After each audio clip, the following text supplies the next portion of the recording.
Fala pessoal, tudo certinho? Sejam bem-vindos ao meu canal. Sou o professor Caio Medeiros, sou professor de Biologia e te convido a participar da nossa aula de Introdução à Botânica. Vamos dar início ao módulo de Botânica nesse momento.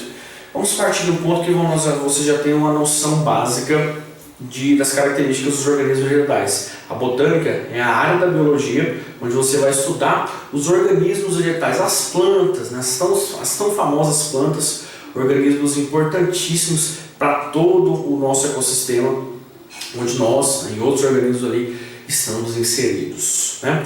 As plantas são organismos autotróficos fotossintetizantes. O que seria isso? A planta, as plantinhas, né, que você conhece, são organismos capazes de produzir os seus próprios compostos orgânicos a partir de fontes luminosas, né?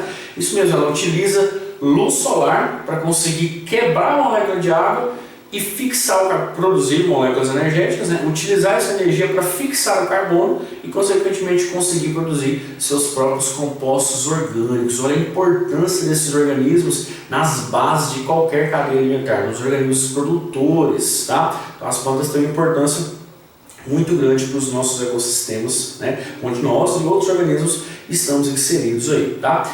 Lembra que as plantas são formadas por células vegetais. Estou colocando a imagenzinha dela aqui para você, eu não representei isso no quadro. As células vegetais são células dotadas de parede celular rica em glicose e com a presença principalmente de grandes vacúolos, está relacionado com a capacidade osmótica da célula ali, mas também presente lá exclusivamente nessas células vegetais a presença dos cloroplastos, que são organelas que estão totalmente relacionados com a captação de luz e, consequentemente, permitindo aí com que as plantas consigam realizar a fotossíntese, a tão famosa fotossíntese, que inclusive a aula de fotossíntese vai estar também nesse módulo aqui que a gente vai dar início nesse momento. Vamos lá? Então, vou deixar o espaço para você tirar o print. Olha só, representei para você aí os 4 grupos vegetais presentes que nós temos hoje dentro do reino vegetal, né? Nós temos aí as briófitas, pteridófitas, gimnospermas e angiospermas. O cladograma demonstra perfeitamente para você esses grupos, a ordem de surgimento deles, e nós temos aí as características que foram surgindo ao longo de todo o processo evolutivo do reino vegetal, das plantas, né? Vamos continuar aqui.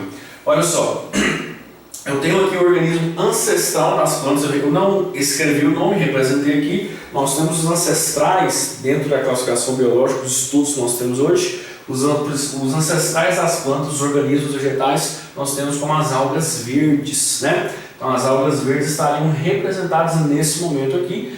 Após as algas verdes, nós temos o surgimento de uma característica. Essa característica, determinada de letra A, essa característica seria a presença do embrião. O que seria isso? A partir desse momento, eu posso considerar todos esses 4 grupos de organismos sendo vegetais, né? E são chamados de embriófitos. O que seriam esses organismos com presença no embrião? Pessoal, as algas verdes, elas podem se reproduzir de forma sexuada e assexuada. No entanto, você não vai ter ali presente, né, a presença do embrião propriamente dito. Quando eu digo que os organismos têm presença no embrião, quer dizer que eu vou ter um gameta, esse gameta vai ser fecundado por outro gameta, um gameta feminino. Esse gameta vai ser fecundado por um outro gameta masculino. A formação, a fecundação entre esses gametas vai formar uma estrutura que vai ser um embrião, né? Então esse embrião vai ficar protegido, presente dentro do organismo até que ele consiga se desenvolver e, consequentemente, dar origem a outro organismo, né? Então, a partir desse momento aqui, as briófitas, pteridófitas, gimno e angiospermas terão a presença do embrião dentro do organismozinho lá da planta, até que ela consiga, né, germinar e, consequentemente, gerar uma outra planta, né, a partir da planta mãe, vamos dizer assim, né? Então, olha só, a característica de letra A surgiu nesse momento, a presença do embrião, né?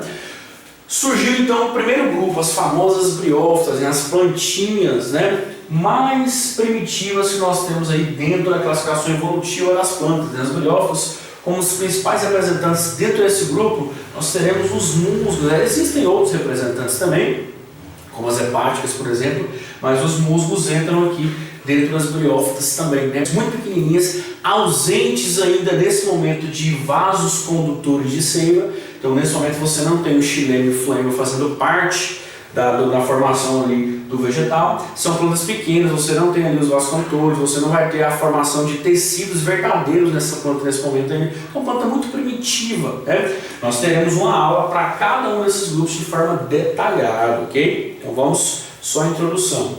Depois desse momento do surgimento das briófitas, nós temos aqui o surgimento de duas características, seriam a presença de tecidos e órgãos verdadeiros e a presença dos famosos vasos condutores. Então, nesse momento, eu tenho um surgimento do xilema e do floema, então os vasos que levam a seiva bruta, descem com a seiva elaborada, e eu tenho a formação ali dos tecidos, eu tenho a formação das raízes, das folhas, do caule. Só a briófita não tem isso. A briófita não tem o que nós consideramos como tecido verdadeiro. Ela vai ter uma estrutura ali com os rizóides, cauloides, relacionados ali com a função aqui determinada. No entanto, não pode ser considerada, por ser muito primitiva, nós não podemos considerá-la como sendo necessariamente um tecido verdadeiro, certo? Então, esses tecidos verdadeiros, esses vasos condutores, né, que entram aí como dentro dos órgãos verdadeiros, vêm a partir das pteridófitas. Certo? Então, as pteridófitas são o segundo grupo nessa escala evolutiva.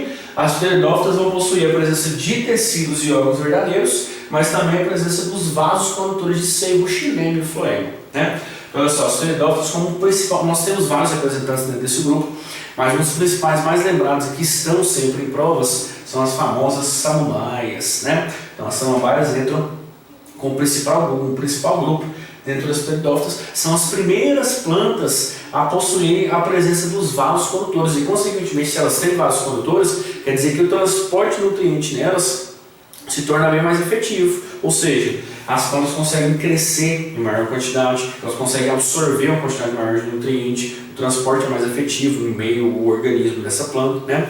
Quando você compara um musgo, plantinha que pode alcançar ali pouquíssimos centímetros de altura, né? Uma samambaia pode alcançar até metros de altura, né? Dependendo do ambiente onde ela está. Pela presença dos vasos condutores, uma planta mais complexa, né? Nós temos aí as pteridófitas.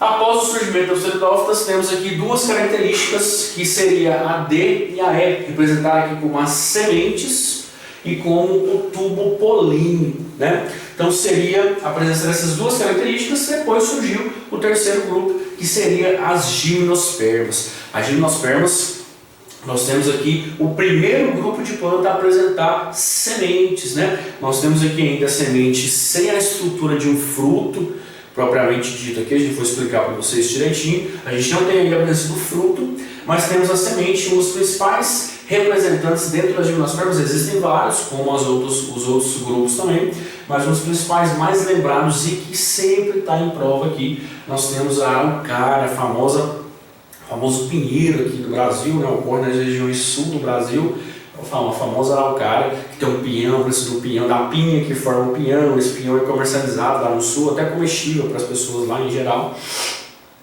Então, a araucária entra aqui como uma gimnosperma, onde você vai ter aqui, a primeiro momento, as primeiras plantas a possuírem a presença de sementes, né? Sementes e a presença do tubo polínico. Olha só, as briófitas e as pteridófitas são organismos que todo organismo precisa de água. Vamos você não confundir isso aqui.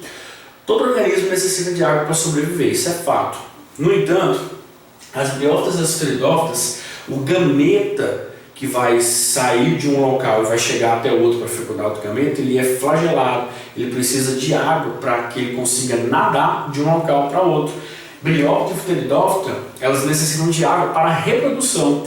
Comparando com as duas, a pteridófita ainda tem um pouco mais de independência, no entanto, ela também necessita de água para conseguir reproduzir. Já a partir desse momento, a partir das gimnospermas, Enem 2024, caiu uma questão, 2024 ou 2023, não vou me lembrar agora, mas foi recente, né? 1 ano ou 2 anos atrás, caiu uma questão cobrando qual estrutura está relacionada com a independência da água para a reprodução. Nesse momento das gimnospermas, nós temos aqui, por exemplo, o tubo polínico. O tubo polínico agora, a gente tem um grão de pólen. O grão de pólen, a dispersão, né, da espécie modificou totalmente. Aqui você tinha necessidade da água para que ocorresse a reprodução. Nesse momento aqui do tubo polínico, grão de pólen, das gimnospermas, você tem a sinfonogamia. Então você tem ali a presença desse pólen sair de uma árvore para outra a partir do vento, né? Então um processo que se diferencia totalmente da água, você independe da água para que ocorra a reprodução da planta, né? Isso no processo evolutivo é uma adaptação muito interessante do ponto de vista que eu consigo ter uma dispersão melhor daquele grão de pólen saindo de um local e chegando até outro, consequentemente formando um tubo polínico e consequentemente permitindo a fecundação e formando a semente, né?